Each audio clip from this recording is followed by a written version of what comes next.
Hey everyone, welcome to another episode of Triple Threat Comics YouTube channel. I'm your host, Ian Miller.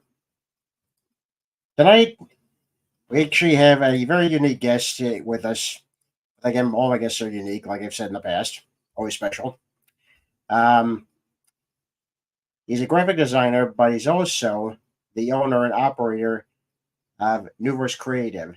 This is the podcast company that I've written several scripts to, and they turn them into fan audio dramas. But they also do fan audio dramas based on canceled superhero scripts. So they're doing what Hollywood wouldn't do. And please welcome the owner and operator, Tim Maxwell. Welcome, Tim. Hey, Ian. Hey, Ian. Thanks for having me. Of course, always. Yeah, super honored. Thank you. Thank you. No, I should be thanking you because allowed me to write some scripts for you guys. Yeah, with that. I mean, honestly, you're a huge help to what we do. Honestly, I can't thank you enough for writing for us and continuing to send us great content. And so I'm super honored to continue to work with you. So thank you. Yeah, thank you. Let's get started. Sure. Okay, so obviously you're a graphic designer, right? Yes, sir. Did you always have a love for radio dramas? What's funny is it was kind of new to me in recent years. It wasn't something that I grew up with. Mm. It was something that I got into because I wanted to bring some of these canceled movies to life. So that's kind of where the idea came from, to do audio dramas or radio dramas. It wasn't necessarily something that I knew a lot about or that I'd done before or that I even listened to a lot of. I listened to like the Batman Forever audio drama that came out in the 90s, which I didn't discover till later. But it wasn't something that I was necessarily passionate about growing up. Okay. Yeah. That's fair to say. So, so what made you want to do Neuverse Creative? It all started with, well, first of all, I kind of had the idea to do it. I used to read stories and I still do, read stories for my kids. But I used to read story, like back when I only had one kid, life was much simpler. And I would read a story to them every night, and I would always animate them and make them fun. And I was like, man, it'd be cool to like produce these stories with sound effects and music. And so that idea was tucked away in my head, but I never did anything with it. But it all started with Superman Lives because I was infatuated with that canceled movie for so long, because when I first heard about it, I think probably in the early 2000s, and I started to see some of the concept art and some of the costume tests with like Nick Cage. And I was like, oh my gosh. Like, I mean, I had heard of canceled movies before, or like a movie that was like talked about, or maybe there was a script written, but I'm like, this movie was like weeks away from production. Like they were really close to shooting this thing. And they had 3 scripts for it, which were online. You could read them. And I remember I first read the Kevin Smith script, and I thought, this is really cool. I'm like, I would have loved to see this. And then to go and read, the other scripts, and to think, I really wish that they would make this somehow, like make an animated film or make a comic book, like just breathe life into it somehow. But obviously it didn't seem like anyone was going to do that. And DC Warner Brothers was definitely not going to do that.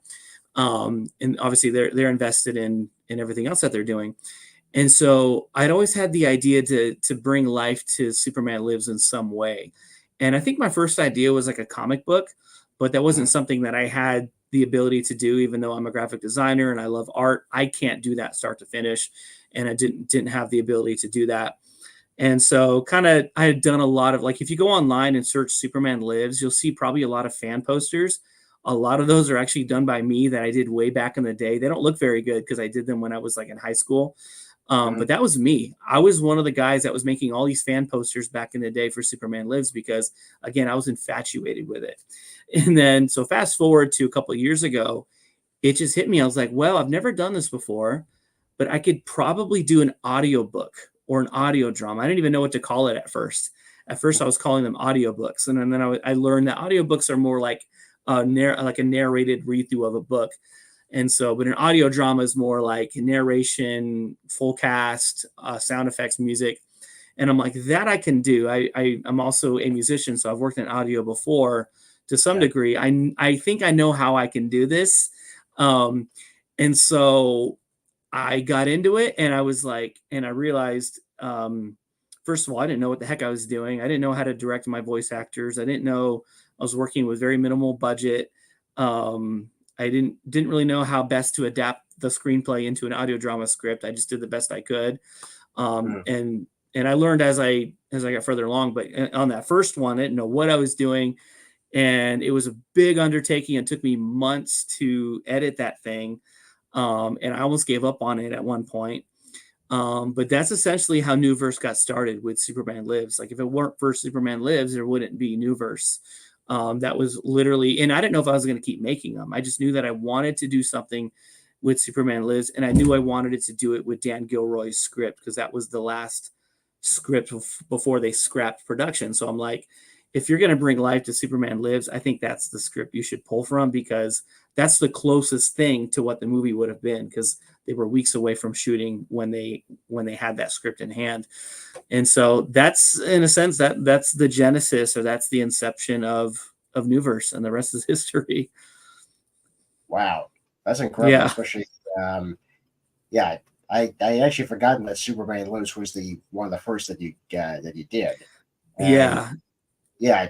And I remember I still listen to that one very often while I'm driving in the car. And I'm like, Oh, wow. wow, he just nailed it. He just nailed every single thing. I was like, man, I wish this was a movie. Wow. Well, I kind of cringe when I listen to it now because again, I didn't really know what I was doing, and I've learned a lot since I've started, and I'm still learning how to like direct my voice actors, how to adapt the scripts, how to really work with sound effects and music, and how to edit the voices and add effects and all that stuff. So I'm getting better at it, but that was just my first attempt, and I might. Yeah, there's one more. Actually, there's a couple more Superman Lives scripts that are out there that I want to adapt at some point. And so we're definitely going to come back to Superman Lives at some point. But it's funny because if you look at my channel now, it's very clear that my favorite superhero is Batman, and that's always been the case. It's just funny that the first thing that I ever did was Superman. But from there, obviously, I went and adapted Batman versus Superman. And several other, there it is. And I've adapted several other, unmade movies that are more in the vein of Batman, even though I also did Superman Flyby, which is another obviously Superman script, but we did Batman 85. That was another one. The Batman by Steve Englehart. We did both of his drafts. The biggest one is probably Batman Dark Knight because that was, I think it's my longest audio drama to date in terms of like the runtime, and it has the most views. And I think it's because people can't watch it or listen to it in one sitting. So they go back to where they left off and finish it. So I think that contributes to it having more views than some of the others. So yeah, I'm definitely a huge fan of Batman, but it all started with Tim Burton's unmade Superman movie. So thank you, Tim Burton and Nick Cage, for almost making a Superman movie. Yeah. I remember seeing the same photos, behind the scenes footage. I was like, wow, what could have been, man? What could have been? Well, and that's kind of the point of Neuverse is the what if of some of these canceled movies. Or what if we did get it? At least this is what it could have sounded like with trying to get, voice actors to kind of do the voices and kind of experience it in some way, because that alone was such a kind of a cosmic idea. Nick Cage as Superman through the lens of Tim Burton, like that is just, obviously never happened, but what if it did, so it's interesting. Yeah. So you went from that, and obviously you obviously decided to keep going more, obviously, and you started doing little shorts as I understand, in between the longer ones. Yeah, I did. I went in when I did the first one, it was a big undertaking, but once I finished it, I realized I really love this. I really love the final product. And the process was fun. And so, and I knew that there were other scripts I wanted to do. So like I mentioned, I did a few more unmade movies, like definitely I feel like some of the popular ones like Batman vs Superman, Batman Dark Knight. And then from there, I wanted to keep putting out content, but not put as much time into it. And so I got the idea to do some short stories. So that's kind of where that idea came in. And I still do that from time to time when I may be in between some of the longer projects. I can produce something shorter, like somewhere between 30 minutes and under. Or we even have some that are more like in the 45-minute range, like Spider-Man Operation Z or Batman Year One, I think is somewhere around that runtime. Yes. And so, yeah, we do some of the shorter ones kind of in between some of these longer ones. Like even currently we have longer projects that we're working on, but kind of in the middle of that, we're releasing some shorter ones. Oh, it's always smart, and also keeps people, occupied, and also you're also feeding a very hungry audience, saying, "Well, when's the next one? When's the next one? When's the next one?" Yeah, and that's what I've noticed is, I mean, again, Neuverse is not, the biggest thing on the planet, but there's some people that like it and enjoy it and that are waiting for the next, for the next audio drama to drop. So it's cool that there's people that like it. I'm just grateful that people like the stuff we're putting out. Yeah, I was definitely one of those because I had, folks, you might not realize this, but I actually listened to one of the Batman shorts. I forget which one now. I was like, "Wow, you know what? I don't know who's doing this. This guy is very talented. You're getting great press, you're getting great sound production, music, sound effects." So I was like, let me just find out who this guy is. So I emailed him and I pitched him. I think it was in an email, 2 ideas for audio dramas. Yeah, and they were Batman ones, and he right away. Unfortunately, at the time when I emailed you, you were already doing other stuff, so I was like, okay, that's fine. I'll wait until he's available. Yeah. No, I remember that email coming in, and that was exciting because I hadn't really collaborated with anyone up until that point, and so to know that there was someone out there that liked what we were doing and had some stuff that they would have loved to see adapted into an audio drama, and they were original works that you had, that you were a part of, and so that was exciting. And then from there, I reached out to Ben Wan from Superhero Stuff You Should Know, and he's been another frequent, a person that I've been working with, has been writing sensational content for the channel, as well as you. I think I want to say, the first thing we worked on was Batman '89, right? Yeah, I remember the email very well. You emailed me shortly after Batman Returns. You released that, and you're like, I haven't figured out how to do Batman '89. Would you like to write it? I automatically said, sure, why not? I was like, yeah. And Go ahead. It's funny because it's interesting that I had released Batman Returns first, but I did it because there was already a storybook version of that. Hey, thanks, Ben. Oh, you're amazing. Thanks, Ben. That's so cool. Love that guy. We love you, man. Yeah. There was already a storybook version of Batman Returns that was kind of easy to adapt from, because it's hard when you're dealing with a screenplay, because then you have to kind of figure out what's the best way to adapt this for an audio drama where everything's audio. There's no visuals, and so I went ahead and did that because I love Batman Returns. I love the Tim Burton world of Batman. But if I'm honest, I definitely love Batman '89 more than I love Batman Returns. And so since we had done Batman Returns and I loved it so much, and I love the voice actors that we worked with, there's a guy by the name of Brett Solferino that voiced Batman for us, did a great Michael Keaton voice for us. Yeah, he's just so good, and he's since done a lot of other voices for us. I was like, I want to do another one with him. I want to do another one in that world. So I wanted to do Batman '89 so bad, but I was just like, oh, where do I start? And we'd already been in, discussion with you, and I knew that you loved the character a lot. I know you know a lot about the Tim Burton universe when it comes to Batman. So I'm like, I've learned it never hurts to ask. And, and if you said no, then you said no, but you graciously said yes. And you turned in a really, really good script for it. I mean, I think for anyone that listens to our audio drama of Batman 89, what you're going to experience is Batman 89. Like you just did such a good job of condensing it in such a way that nothing's missed. You don't feel like you're missing anything from the movie. It's like listening to the movie, I think.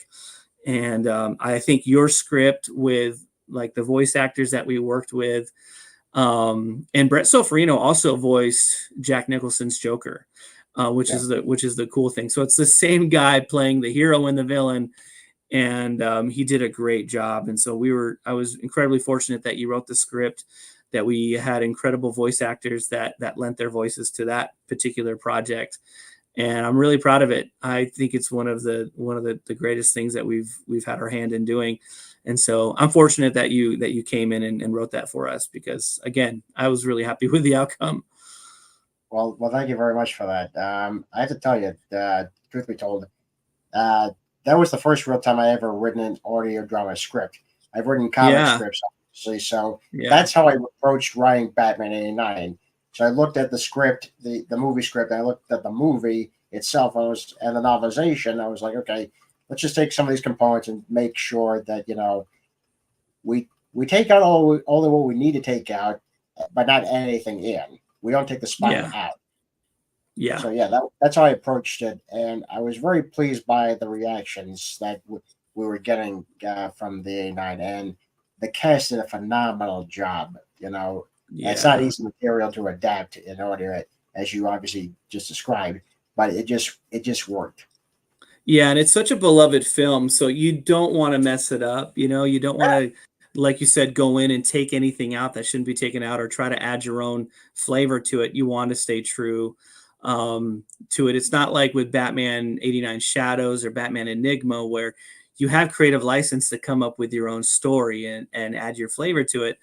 If you're adapting Batman 89, just stick to Batman 89, and I think that's another thing that Ben Wan is so good at, getting to know him a little bit. He knows Batman like very, very well. So working with him, working with you, working with people that really know these characters and know these stories, I liken it to when you look at like Christopher Nolan, when he made Batman Begins, he brought in David S. Goyer because David S. Goyer knows Batman. Christopher Nolan, he likes Batman, but he doesn't know Batman like someone like David Goyer does. And that's how I feel working with like you and Ben, is you guys really like get into the nitty gritty of these characters, and the universes really well, the comics very well. And so you're able to pull from all of that knowledge and apply that to the way that you write scripts. And that's what makes these things beautiful, man. That's what really makes it work. Yeah. Ben, I'm going to give you some praise here. But when I heard that he was doing Shadows, I was like, okay, this is perfect for him. Because he's obviously read the comic. He knows that Tim Burton's world just as much as I do, and he could add some stuff into it, because there was some stuff that he had to obviously use instead of what was already in there, because let's face it, there was a lot of adult stuff in there, and we have to remember this is a challenge just for kids, and of course, Tim, you told me that your kids also listen to this challenge. So I'm like, okay, I don't want to let his kids down, or anybody's kids, and Ben also was that as well. So, well, of course, Ben, of course, that I'm speaking the truth, man. I wouldn't lie. Yeah, absolutely. I mean, a big part of what we do is we want everything to be family friendly, so that we appeal to a wide audience, and I want to be able to make something that I'm not nervous about my kids listening to, or someone else's kids. And so, Ben did a really good job on Shadows when he came to me with the idea of adapting that. That was really exciting because obviously he knows that character so well. I'm sure if you were to like look into his brain, it would just look like the Batcave or something, you know. I'm pretty sure the inside of his brain looks like the Batcave. And so I'm like, if anyone's gonna write Batman Shadows, it's gonna be him. And it was so interesting because I'm reading his script and I'm going back to the comic being like, wait, this is different. And I'm like, I wouldn't have done that because I don't have enough creativity to sit here and look at it as a whole and shuffle things around and make things more concise, which is what we needed for that audio drama. You can't just adapt it from, I mean, you can adapt it from the page, you know, from the comic book to audio. But what Ben has learned to do so well, and even you, Ian, is to understand that it's a different format.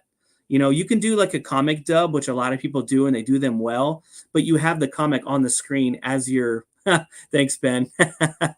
I'm sure that if you, you know, when you watch these comic dubs, you have the comic on the screen as you're listening to it. And so that's a little bit different. But if it's just an audio drama, you have to learn to adapt it in a way that the listener sees what's going on in their head as opposed to on the screen, because it's not on the screen. You might be listening to it on Spotify and there's no visuals. You don't know what's happening other than what the audio is telling you is happening. And so Ben did a great job with Shadows. It's one of my favorite projects. That was one that we couldn't get Brett Solferino back for. He's done Michael Keaton's Batman for every other project, and he wasn't available. But we found someone that did a really, really good job on that one, so we were grateful. But it was great to bring that one to audio life, if I could say it that way. Yeah. So. And that was actually, Ben had told me, that wasn't the first thing he'd done. He had actually produced, actually written a short, which is based off the first Batman story, and that was released first before Shadows, I think. Yeah, it was. That was the Case of the Chemical Syndicate, I believe. That's right. And he had set that in the world of Tim Burton's Batman, obviously. And I think one of the things that really got that idea started was when The Flash came out. A lot of us Michael Keaton Batman fans got excited at the array of Batman costumes in that one shot. It's almost like we watched that movie just to see that shot, right? It's so cool. I mean, even just to see Michael Keaton as Batman again, obviously. But maybe, you know, just wondering what's the history of that Batsuit? What did he need that Batsuit for? And again, Ben, who knows these stories very, very well, in his mind, he can go back to like, where could you put that story in like comic book history, or what comic book story or idea would kind of fit that? And so the Case of the Chemical Syndicate was, I think, the first idea he came up with. So he wrote a short for that. And I think that was the first one that he wrote for us, and we adapted it. And it's a short, but I think it's really, really good. I was really happy with with the way that came out. So yeah. Yeah, that was definitely a great short. And obviously, you've obviously done other variations of Batman, not just the Tim Burton one, but you've also done the Christopher Nolan one. And you've also done the Matt Reeves one, which you've Matt Reeves, we've done quite a bit with the Batman, which is kind of interesting because obviously we only have one movie so far, and then you have the Penguin series coming out. But other than that, you know, but it's I really like the Batman. I remember when I first watched it, and I was like, I want to adapt this into an audio drama, and it was very clear how I should approach it because it's kind of told in a big way. The movie's told through Batman's perspective. And so I knew very early on that I wanted Batman to narrate the audio drama because he has his own narration in the movie. And so it's like, what if it's that the whole time? It's him letting us know what's happening and then breaking into the dialogue of the different scenes. And that was probably the easiest, for me personally, the easiest one to adapt because I was able to take the screenplay and just condense like the action sequences to Bruce or Batman really telling us what's happening. And so I really like that one. And I voiced Batman for that one because who doesn't want to be Batman, you know? but there was no way I can pull off like the Christian Bale Batman voice or Ben Affleck or Kevin Conroy. They all have very distinct voices, and so does Robert Pattinson. But his version was one that I felt like it's this very kind of whispery, kind of monotone voice that I felt like I could imitate to some degree. Obviously, it's not uncanny. It's not an impersonation, but it's an attempt to do a similar voice. And so I couldn't resist the urge to try it out for that one. And I get a little, I cringe a little bit when I know that people listen to it, because I'm like, there's people out there that are listening to me talking for like an hour, and I'm like, that's weird. But I do like the audio drama. It's another one where I think outside of my role, I think the voice cast did really good. There's a guy named Jacob L. Scrapka that he's done a lot of voices for us, and he played Penguin for that. And that was a hard role to cast because I really did want it to sound like Colin Farrell's Penguin. There's times when I'm casting a character and I'm not too concerned if it sounds similar, but when it has like a very like particular sound or cadence or voice to it, I'm like, I really want to find someone that can do it if I can. And Jacob, who I'd worked with before, he did a really, really great version of it. And so thank you, Jacob. I don't know if you're listening, but thank you. So I was really happy with that one too. Yeah, hope so. At some point. I'm gonna have to send him the link. Yeah, definitely. But yeah, that was great. Then you also had Vengeance, which was a prequel to the Batman, and this was focused on Joker, which was very unique. Yeah. Okay. If I could briefly tell you something about that one, I had written that story, the story to that audio drama. I had written that prior to the Batman. It was a story that I'd written maybe a year or two before the Batman ever came out.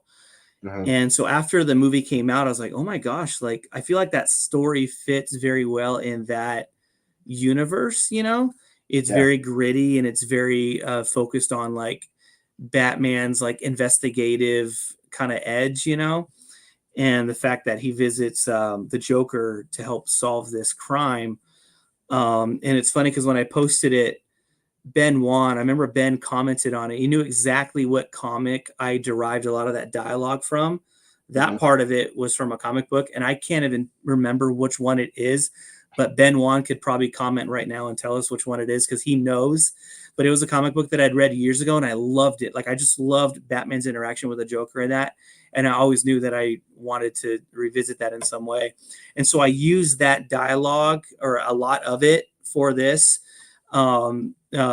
In the midst of the story that I'd written about the series of murders that was going on. So anyways, after the movie came out, I was like, I knew that I wanted to adapt that story in that world. So that's essentially where Vengeance, that's where it came from. It came from a story. And I've written a few stories, but I don't feel like I'm as gifted as say you or Ben in writing like original stories. But that was one that I'd written that I felt like I liked and I thought was good enough to produce. I don't produce a lot of my own stories on the channel, but every now and again, when I feel like I have something that makes sense or that's good, I'll put it out there. It's never a bad idea to put your stuff out there and just see if it works.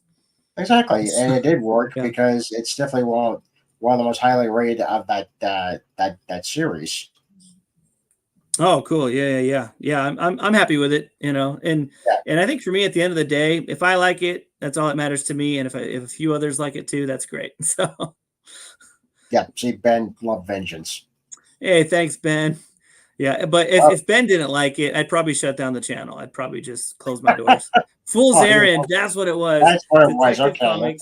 Oh my gosh, dude. See, I knew it. I'm pretty sure he didn't have to look it up. He just knows. It's in his brain. So, I think Ben and I have to work. Ben, you and I have to work on one of the Batman scripts at some point. That's true. We need to get you guys together to collab. Yeah. Oh, thanks, Ben. Appreciate that. But you just brought up a really great idea, Ian. I think if we got you and Ben together, I can only imagine how amazing of a story that would be. So, you guys need to start getting your ideas going on that. Yeah, well, I actually did make it happen. email him a couple of times. Yeah, I actually did email a couple of times. just to talk ideas about doing the Zack Snyder Justice League parts 2 and 3 Mhm. as audio dramas, and Yeah. obviously that's obviously what we're going to do.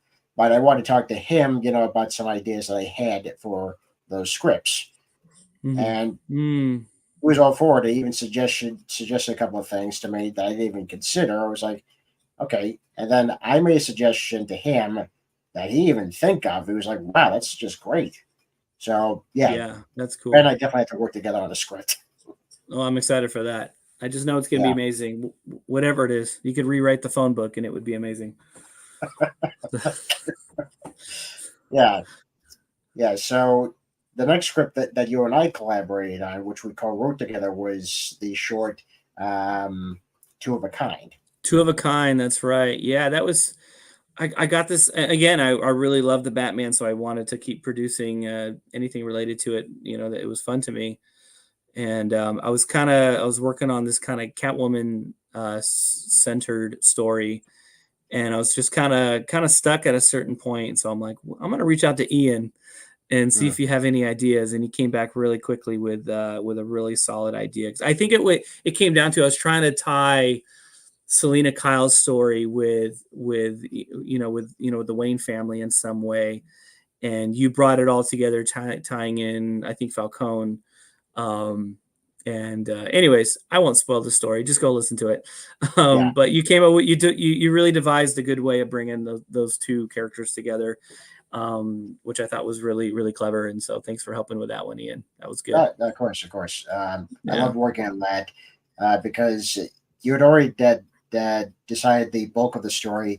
I just came up with the initial idea, and I was able to contribute to the opening and closing monologues, which I was very pleased with. Yeah, that's true. And she Yep. did a fantastic job. The actress that you hired to play Catwoman, she did a fantastic job. Yeah, she was great, and I've been very fortunate with every voice actor that I've worked with. Has been amazing, and so Yeah, um, yeah, I couldn't do it without them. I do some of the voices, very very minimal amount of the voices, but I'm very grateful for the people that I've been able to work with to bring these stories to life because that's really what does it. yeah, Yeah. yeah. Uh,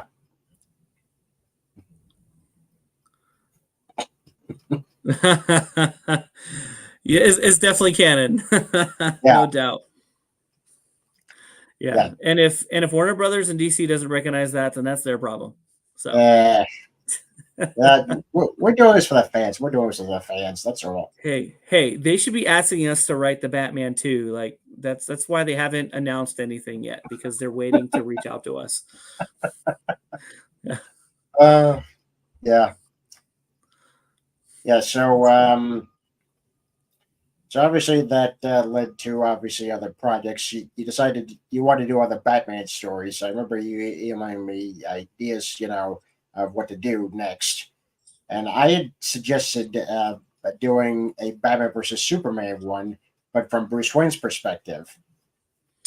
Yeah, and so I know I'd reached out to both you and Ben about I wanted to do some short stories. I wanted to do some kind of like point of view stories where it's say it's Bruce Wayne kind of telling us a story of something that he of some story that he's involved in. Yeah, And so Ben came up with some really really great ideas, and some of those we've produced. We still have a few more that Ben has written that we haven't got to just yet. yeah, And then you came back with the idea of Batman v Superman told through Bruce Wayne's perspective, and that to me was like an answer to prayer because I did want to adapt Batman v Superman. And that was another one kind of like Batman 89 that I didn't really know how to go about it. And the thing about what we do is sky's the limit. Wherever we want to go with any particular project, it's fair game. We're just having fun. And so to tell that story through Bruce's perspective was genius, and I think it was a really good take. There's a comment on YouTube on that episode where someone said something like, "How is it that telling the story through Bruce's perspective makes it better. Because I know a lot of people have some issues with Batman v Superman, which I understand. I enjoy the movie, but I do understand there are some gripes with like the pacing, and it does take some time to get into it. But I think that comment is indicative of what you accomplished with that script, Ian, was telling it through a story. You streamline it and you get to the meat of the matter. And let's face it, yeah, that movie happened because Zack Snyder directed Man of Steel and then segued into this. But a lot of us, what we really love about Batman v Superman is Ben Affleck's Batman. He's kind of the highlight of that film. And so we kind of inadvertently took what we all love about Batman v Superman and made that kind of central to the audio drama. And that's another one that was another one where I was really happy with, the final product. Yeah. So thanks for writing that one, Ian. I thought that's a great one. Well, thank you for that. That was not easy to do, obviously, because this was a 2.5 hour movie. How do you condense that? Yeah. Look, I had no idea it was going to be an hour, audio drama, but I was like, okay, if I condense this enough, I think Tim will have enough to work with here. And yeah, there were some things I obviously changed. I had some dialogue from The Dark Knight Returns in there, just to also keep more of Bruce's inner monologues, keep that going. And also his thoughts, especially in the opening, I was like, well, you have a Robin that had died, and there's a line I wrote and I always liked that. It's like, Dick will never be, be where he was supposed to be. He could have had a life outside the cave. I was like, okay, yeah. That's it. So I wanted to make sure that the audience understood that, and the whole Martha thing, because I know a lot of people were upset about that. I was like, okay, let's just actually talk about it. Let's actually face it head on. Yeah. Yeah, which I was someone that actually didn't mind the Martha thing. I understood the sentiment behind it. Road to Redemption is also a more appropriate title for... Yeah, I agree, Ben. I definitely agree with that. But yeah, I think it's... I forgot what I was saying, but yeah, the Martha thing, I liked it. I understand the sentiment behind... what I think the movie, or I think what that part was trying to prove, was that it took Bruce Wayne / Batman understanding the humanity in an alien.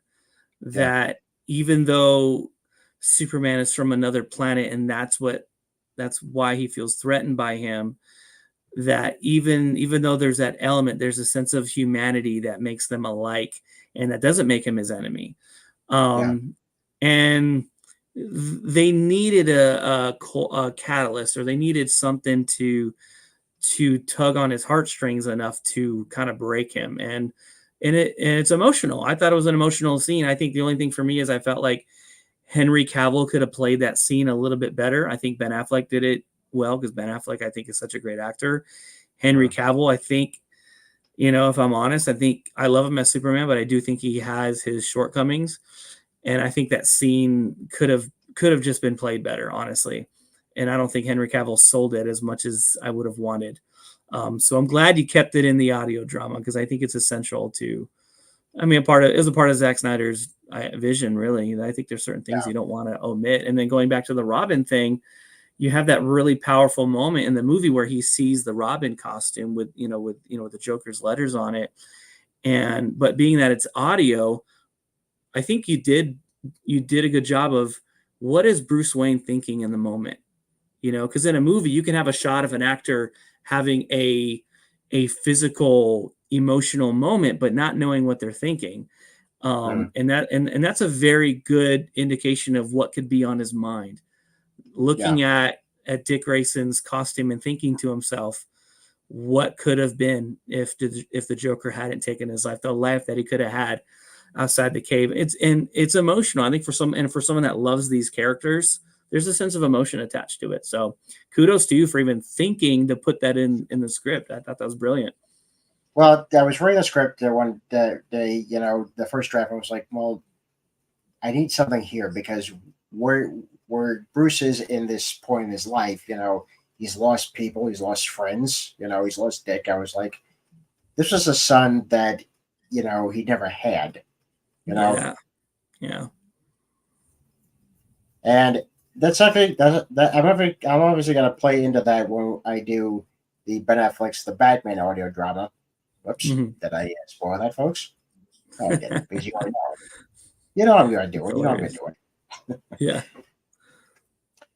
Yeah, but yeah, that is one of my favorites. Superman Flyby is another one of my favorites because I remember I messaged you after that.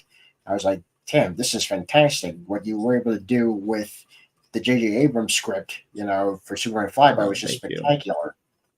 Thank you. Yeah, it's one of my favorites. If not, it's just it's one of my favorite things that I've had my hand in doing. That was another project, kind of like Superman Lives, where I was like, it was a big what if because the script was different. You had you just had kind of a different version of the characters that were not really that weren't super true to the comics, kind of like a Batman Year One. I think it was written by what's his name? Aaron or Darren Aronofsky. Sorry, Yeah, where you're kind of rewriting the origin and kind of doing something different. And even though that kind of upsets people, it's also like kind of interesting. What would that have looked like? And I saw Superman Flyby like that. And I had a lot of comments like, "Hey, this isn't so bad. It's actually kind of cool." And that's how I felt. It's like you don't even have to love the script. The movie was never made, but it's just listening to what could have been. It's almost like a read through of a script that never got made. And so, but I think it turned out nicely. And my favorite thing about that one was the soundtrack. I really enjoyed the music, and that's when we're making something that's set in a universe that doesn't already exist, we get to kind of pick what the music sounds like. It's not like Tim Burton's Batman. We know what the music should sound like. Danny Elfman's theme, as close as we can get to it without running into copyright issues.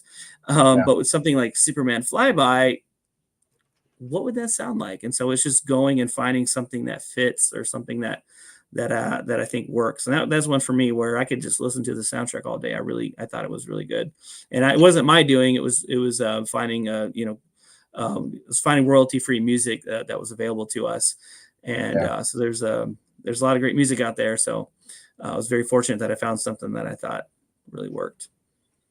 Well, it definitely did work because I definitely listened to it a lot of times, especially the soundtrack, like you said, because even though it technically wasn't a Superman movie, the music kind of fits that universe. So Yeah. you chose very well for that project.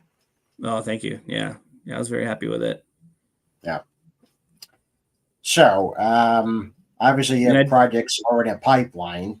Yes. Yeah, I was gonna say I do want to revisit Superman Flyby someday down the line. There's another script. There's the early draft of that, which is different. You have I think it turns out that Lex Luthor's actually an alien in like human form. So they did some really like bizarre things with that first draft that didn't make the second draft, thankfully. But I do want to go back and revisit that one as well as, like I said, Superman Lives. There's a couple more scripts, but yeah, we're currently working on some really, really big projects, some that we've been working on for a long time. We're working on Tim Burton's Batman 3, which is another project that that Ben wrote for us and did a sensational job. It's one that we've wanted to adapt for a long time, and it's the basis of it is the early draft or the first draft of Batman Forever. And if I'm not mistaken, I think when you look at the script, the screenplay doesn't say Batman Forever. I think it says Batman 3 on it. So that's I think that's where we get the title from. But the idea of it is to set it in the world of Tim Burton's Batman and kind of the what if Tim Burton had directed Batman Forever, which automatically you would get Michael Keaton and potentially a different Riddler. And so it's what would Robin Williams sound like as the Riddler, and then obviously sticking with the original casting for Two-Face and stuff like that. And so we're currently working on that. We're getting some grunt work. It's a long project. It's a longer script, so it's taking us some time, and we're producing some smaller scripts in the meantime just to keep content going. And then we're also working finally on Batman Enigma, which is based on the fan comic that you the fan comic that you were a part of, and one of the projects that you had originally reached out to me about. We're finally working on it, and so I know I sent you like a little snippet of that. The holdup with that one is we're waiting for one voice. We're waiting for one character, a voice actor that does Robin Williams. He did lines for Batman 3, so everything's golden for that. But when it comes to Batman Enigma, he's really busy right now and hasn't been able to get to lines for that one. But I have everything else, so I was able to cut some of it, and I sent you that scene that's between Batman, or between Bruce and Alfred. And so those two I'm working on, and then we're also working on the Batman Year One, which is a script that another script that Ben wrote for us.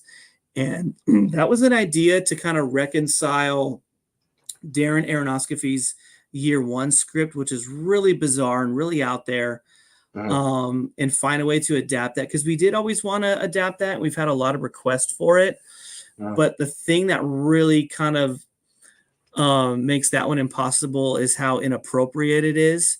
And I'm okay if someone wants to do a straight up, adaptation of that for their own channel. Please do that by all means. I'd love to listen to it. But for Neuverse Creative, when we want to keep everything family friendly as much as we can, we're just not going to do that the way it is. But Ben had this really great idea of marrying that script with the world of Matt Reeves' Batman.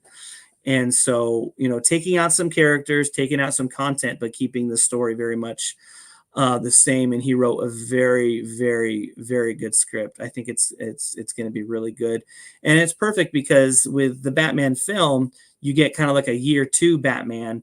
And so this gives us an opportunity to play with Year One Batman in that world. And so it was the perfect opportunity to put that script to use. And again, working with Ben to make that script really, really happen. And so we're working on that one. Those are like the three big projects that we're working on. Okay. Well, yeah, you definitely have your hands full. And as for the smaller ones, can you tell us a little bit about that?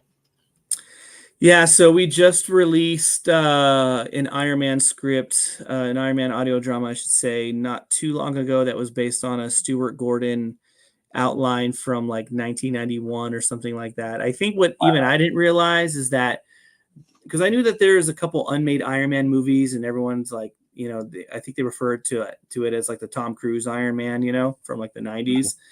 But there was actually a lot of outlines, a lot of scripts, a lot of ideas. There's some different writers and directors that were attached to those projects. And so I had this outline saved for a while. And so I figured, hey, let me adapt this. I wanted to do Iron Man for a while, but I knew I didn't have the capacity to adapt one of the full-on screenplays. So I took the outline, which is obviously a lot shorter, and kind of filled it in with some dialogue and some stuff to make it into something worth listening to.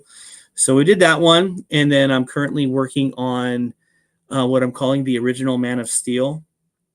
And what it is it's an adaptation of an early outline for Man of Steel, which is actually hasn't even been confirmed that it was or that it's legit. It came from an article that someone produced some years ago as a supposedly came from an original outline for the film, which is much different from the final film. Yeah. But I like the idea so much that I've been wanting to produce it for a while. But it's a lot shorter than some of these other audio dramas. It'll probably be like a 25-minute audio drama. And it's a lot of fun. And I think eventually I do want to adapt Man of Steel as an audio drama. And I've talked to Ben Wan about producing Man of Steel sequels. And I know that he wrote an outline for a Man of Steel 2, which is actually really good. So we might adapt that down the line, but I think first I'd want to adapt Man of Steel and then do that story as like a sequel, which would be really cool, because then we have, like you mentioned, the Justice League 2 and 3. So together, you, Ben, and myself, we're going to finish the Snyderverse. So it's going to take us some time, but I think I'm really excited about the Batman. I'm really excited about, Justice League 2 and 3. Ben also has a lot of other ideas about how we can adapt stories involving the Flash, and even Ben had this really great idea to delve into the world of like George Clooney's Batman, because he was introduced at the end of the Flash. Where does that go? And so he wrote a really cool script for that. And so there's a lot of other short stories that I have that I hadn't mentioned, but Ben Wan has written a lot of other short stories that we're planning to adapt as well. So yeah, we're gonna have a lot of things coming to the channel over the course of the rest of the year and even the years to come. Neuverse doesn't plan on going anywhere anytime soon. It just they just take time, and it's not like this is my full-time job where I can work on this all the time. It's something that I do on my free time, and so it's kind of like waiting for a movie. Right now we're waiting for, I don't know, the new Superman movie to come out next year, and so right now they're filming it, so it's a process and we got to wait for it. So but yeah, in time, all these things are coming out, all these things are happening. Yeah, I'm very excited to be part of that. I'm very excited to be working with you, Ben, on shaping these stories about these great characters that we all know and love. And I'm very grateful for the channel, and I'm very excited just as a fan, just to listen to what's coming up next. Thank you. Yeah, and it's just the simple fact that there is an audience for it, that people like it. I mean, I would probably do it anyways, just because it's a labor of love for me. When I take an unmade movie like Superman Lives or Superman Flyby or Batman Year One or whatever, and I just want to live it because I'm passionate about these unmade projects. What could have that been like? And then there's some that haven't been leaked. The scripts, say like like the sequel to Batman and Robin, which I think was called Batman Unchained. And there's never been a script for that that's been released, but it's been written. So it's like, if any of these other scripts get leaked, we're definitely going to want to jump on it, and make it and adapt it into an audio drama, because we as fans, we just want to live it out. We just want to, that was, I think, my goal from the beginning, was just breathe life into some of these stories that will probably never see the light of day otherwise, except for Superman Lives did get that documentary by the late and great John Schnepp. I'm not sure if you've seen that. Yeah, but that's and I think the only thing missing from that is the story, the script. What was, what would have the story been? And so I think that's where Neuverse comes in. We get to tell these stories, and so it's fun.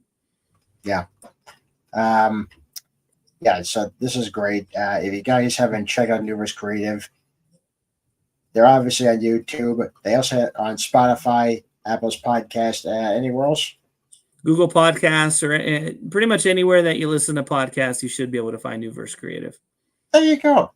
So just go on, take a listen. I guarantee you're gonna have a great time.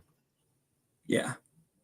Yeah, Tim, I can't thank you very much I can't thank you enough for coming on.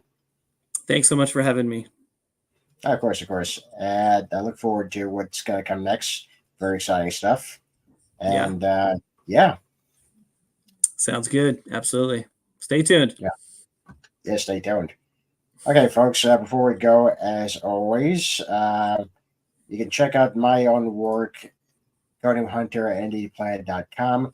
I've got issues 1 through 3 on there already. And if you're curious about Ben Wan's work, well, here's his website. There are links to all of his stuff, including, his comic alter ego. Check that out. It's very good. In fact, I have to do a wrap on Amazon Prime. So, yeah. So, Ben, if you're still watching, I ain't forgotten to do the write-up. So, yeah. And I think that's going to be it for us, folks. Once again, I'm A. Miller, and this has been the Triple Threat Comics YouTube channel. Have a good night, folks.